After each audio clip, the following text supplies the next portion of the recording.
Welcome back to Hiking with Kathleen. In today's video, we're continuing to see signs of spring. The hibernators, the migrants that are coming back from the south, we're continuing to see them show up.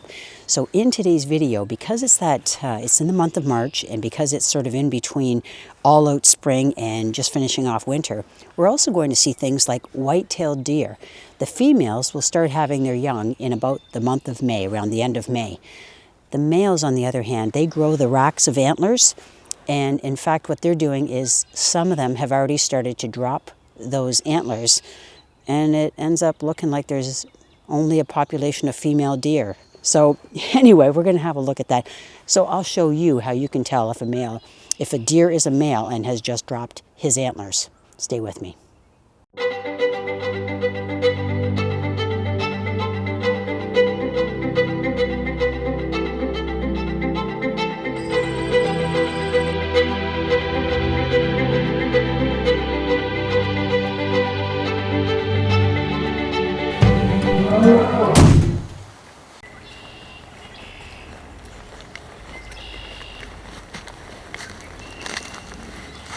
And later in this video, I'm going to give you some reasons why, as much as I already had and love the DJI Action 4 camera, I just recently, a week ago, went out and bought the GoPro Hero 12.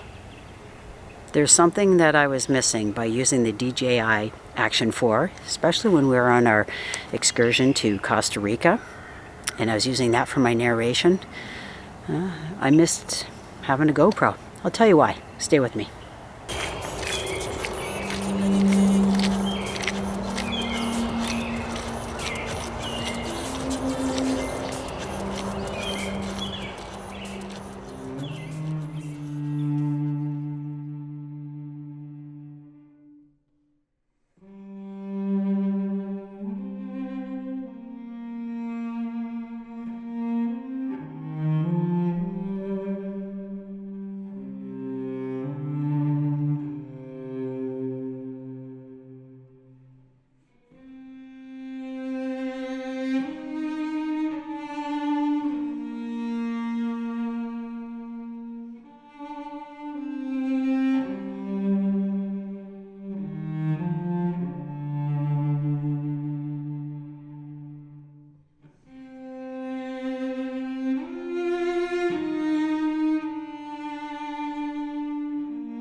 I'm just loving this out here by myself, and I'm walking along the Thames River because of course that's where I have a better chance of seeing wildlife.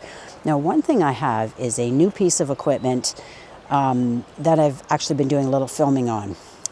That is, I just recently bought the GoPro Hero 12. Now I already have two GoPro Hero 9s, and I use them when I'm kayaking, cycling, and I used to use them for a lot of narration probably a couple of years ago when I bought them and they were brand new. The reason I bought the Hero 12 is because I bought the DJI Action 4 because it really had great reviews, especially when compared to the GoPro. Low lighting.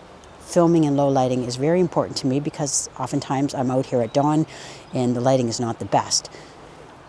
But I brought it to Costa Rica. That was the small camera that I was using for landscape.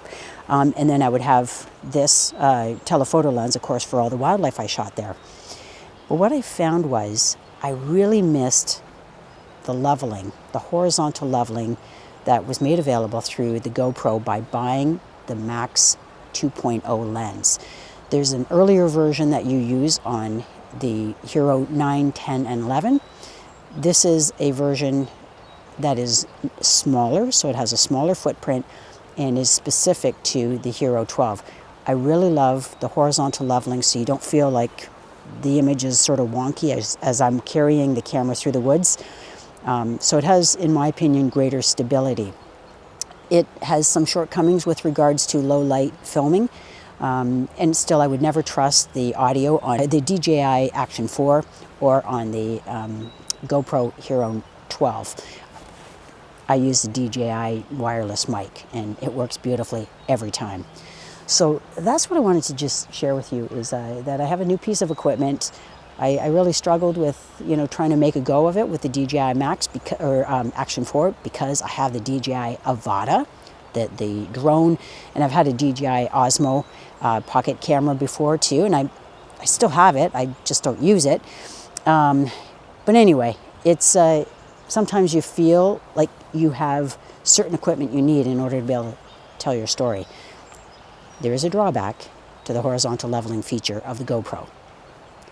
And if you looked at our sleeping giant footage where we were climbing up the mountain and all we had was that GoPro, it looks like everything is level. So you really have no idea of how steep the pathway is that we've chosen. But that's a drawback. That's why I use this camera, because this camera shows everything. Anyway, I'll continue on my way.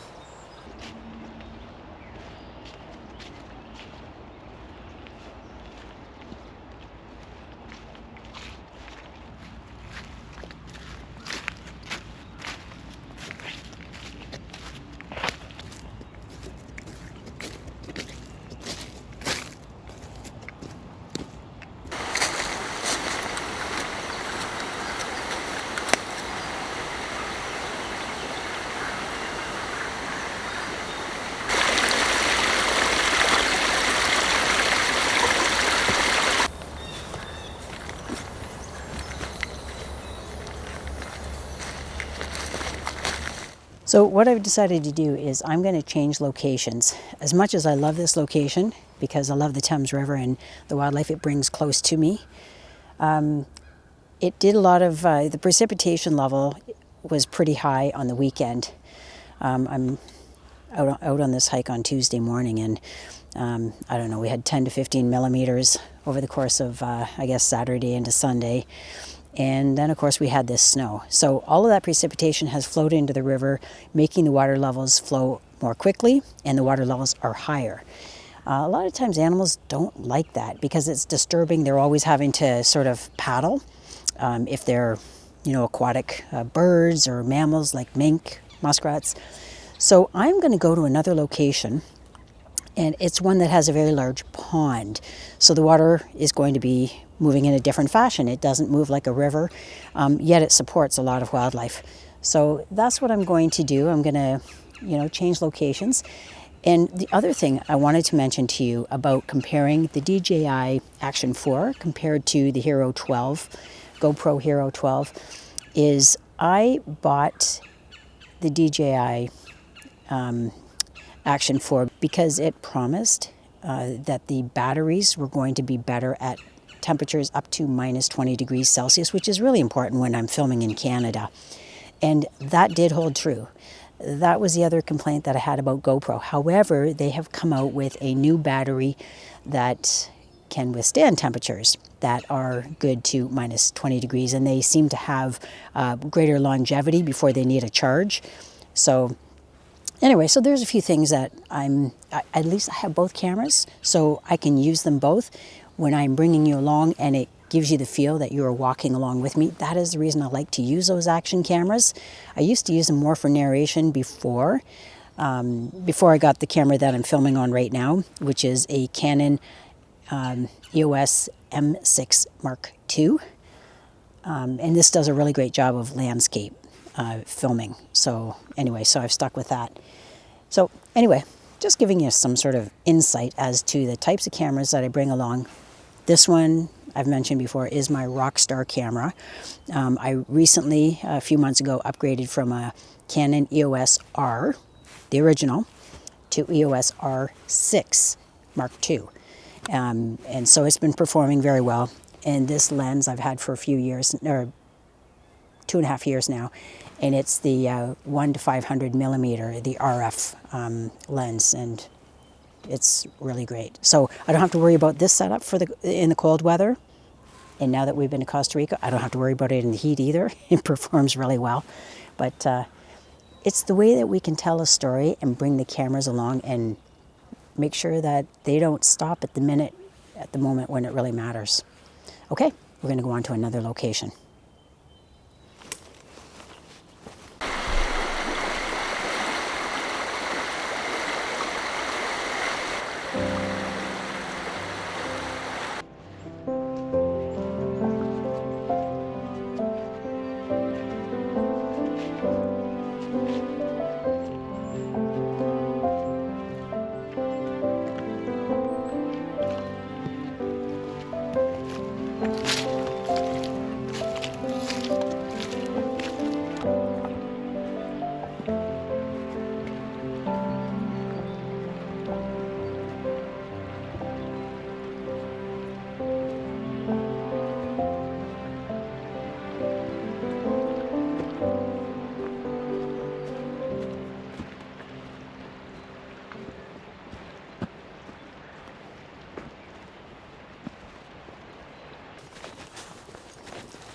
So I've mentioned before why I really love this time of year. For one, spring is the time of rebirth. Plants are coming back from their dormant state. Migrants are coming back. Hibernators are emerging. So there's a lot of reasons for us to feel excited about the spring. But for those of us who spend a lot of time outdoors, it's also just more pleasant. The ground is sort of thawing out. So as much as there's a little bit of snow around, the ground is still firm enough that it makes it easy to travel. It will get muckier as we have more moisture added to the dirt.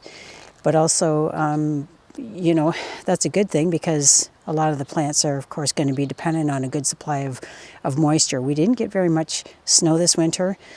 That's going to be very difficult for the wildfire season because fire suppression can come about naturally by having wet earth and wet logs. And we didn't get very much snow this year. So snow serves a really important purpose in Canada and the northern part of the North American continent. But the other thing is there's very few, there's just buds on trees right now, if that, which makes it very easy to be able to see through them. And there are no bugs, not yet. Not the kind that are biting insects. But because we really didn't have much of a severe winter, I suspect we're going to have a banner of a bug season because it'll come prematurely. And I mean, that's really great for the animals that feed on them, reptiles, amphibians, birds, there'd be small mammals. But it's just, I think it's going to move things ahead of schedule because we had some unseasonably warm weather, even starting late February. But anyway, exciting time of year. I'm not wearing my bug shirt and I can see things because we don't have leaves yet in the way.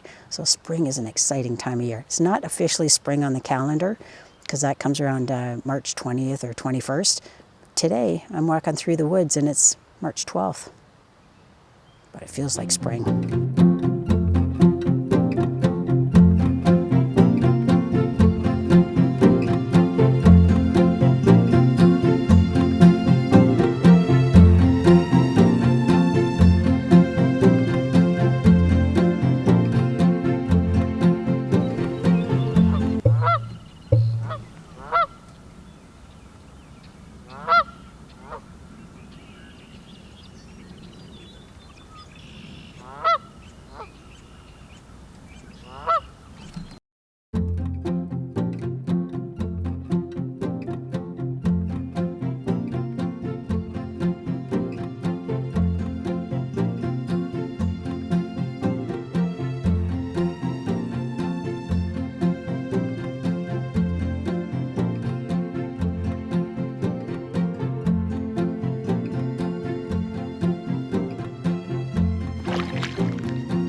So just to finish off the topic of why I am preferring to use the GoPro Hero 12 versus the DJI Action 4.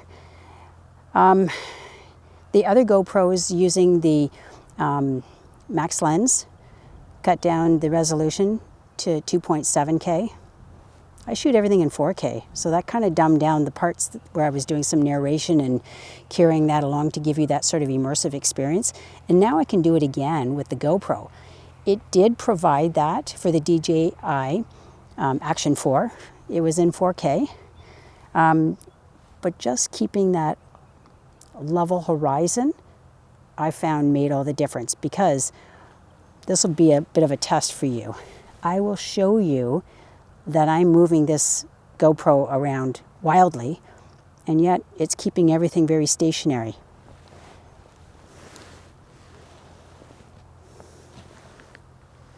So I was twisting my arm from side to side. Now I'm going to turn it upside down and aim at my feet.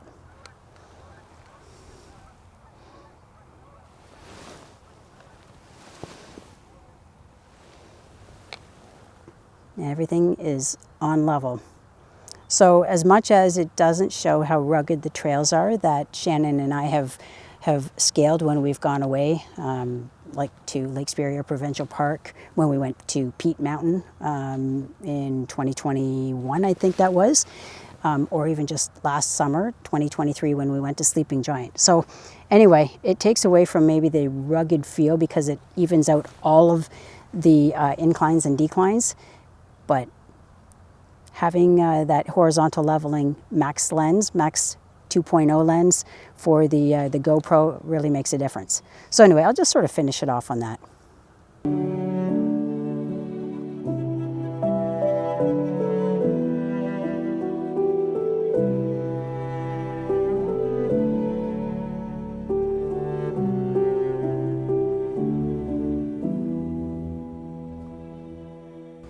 So I want to have a chance to talk with you about the kind of engagement that I've been enjoying with the community of YouTube and Rogers TV.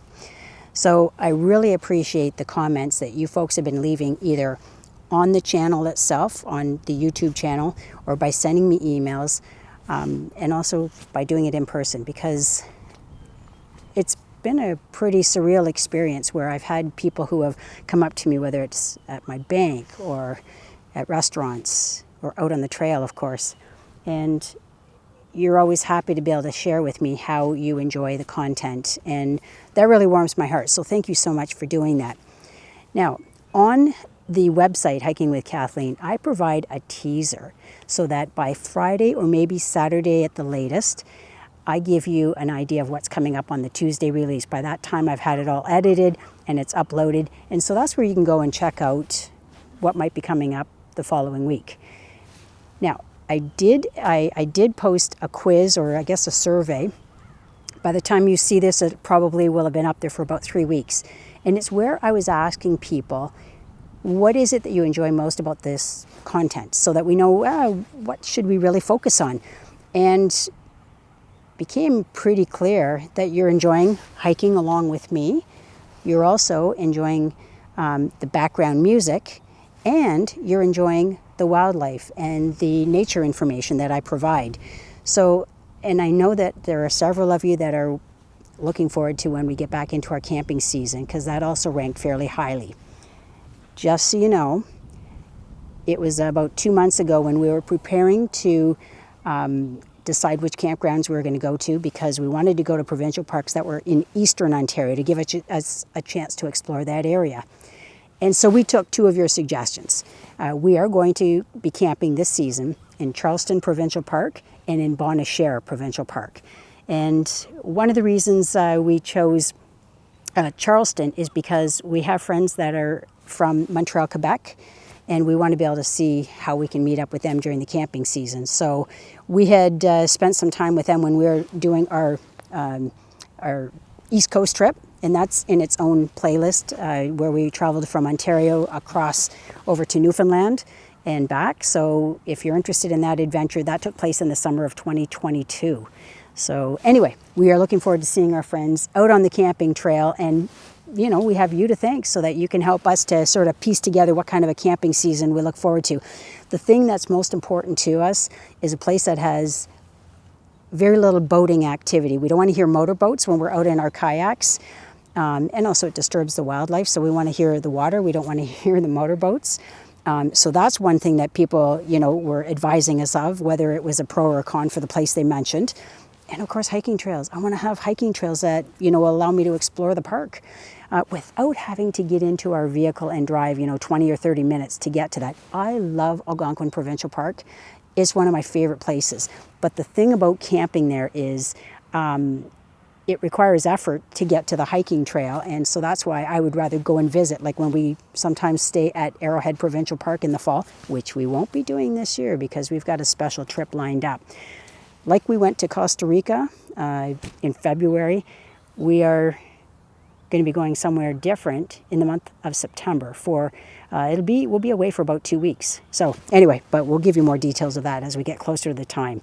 So we're really grateful that you folks are as giving as you are in terms of the positive feedback and, you know, giving us ideas when we ask for them. So thank you so much for being so interactive and so involved with Hiking with Kathleen. It really enhances your experience and certainly enhances our experience. Okay, so I told you this is a place that I wanted to come to, an isolated body of water. Got to see the Eastern Meadowlark. I got to see the Eastern Bluebird, and I didn't really get a good shot of it, so I'm going to try again before I leave, but otherwise I'm probably going to be heading out soon and then wrapping the video up for today. So thanks a lot for joining me. Doesn't mean I'm finished with the hike for this 1 week segment, but I'm finished for today. So thank you.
You know, you never know how things are going to turn out when you go out on a hike. You never know who or what you're going to run into. And I'll have to tell you, one of the highlights for me yesterday was I was out on another trail and I ran into a fellow that I went to Western with, Western University in Ontario, Canada.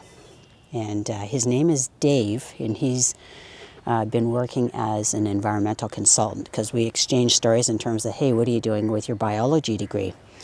So it was really refreshing running into him, and yeah, it was neat to be able to compare stories. So you never know who it is that you might run into from your past, and we figure we hadn't seen each other. I graduated in 1987, so that's almost 40 years ago.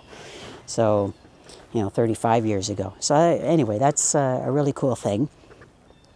one thing I want to mention is Western University has a biology alumni newsletter, and they profiled me in the copy that's current right now. It's, I guess, their springtime copy for 2024, and it just charts out my pathway, an abbreviated version of my pathway from undergrad in 1987 to what I'm doing now, and of course they profile the YouTube channel. So anyway, thought I'd mention that in case that's something you might want to look up. So Western University, March 2024 is when that one was released.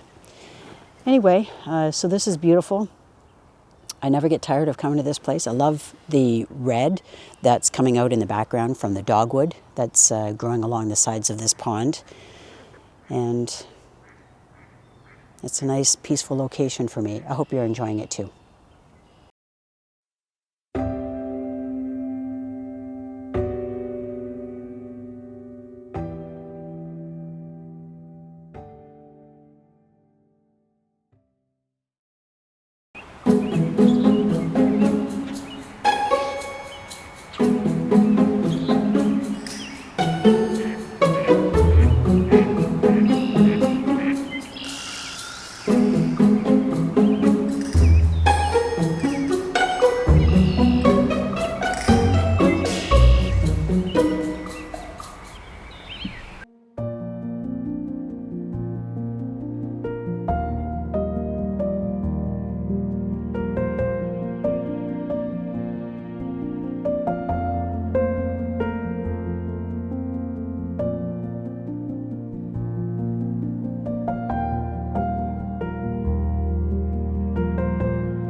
So I'm just out here doing a quick little road trip, and I'm sitting down at the Thames River, and this is where I'm going to be bringing along birdwatching Bill for his very first outing since he broke his hip on August 24th, 2023. So here we are sitting on March 17th. Hey, St. Paddy's Day. And so March 17th, 2024, first time back in the truck. And we're out here to look at the flowing river and the geese and the people that are walking by. I'm absolutely delighted at the sight. Well, almost delighted. It's all skeletal now because there's no vegetation. Anyway, but it looks in about a month and a half, it's going to be just filled with leaves and beautiful trees.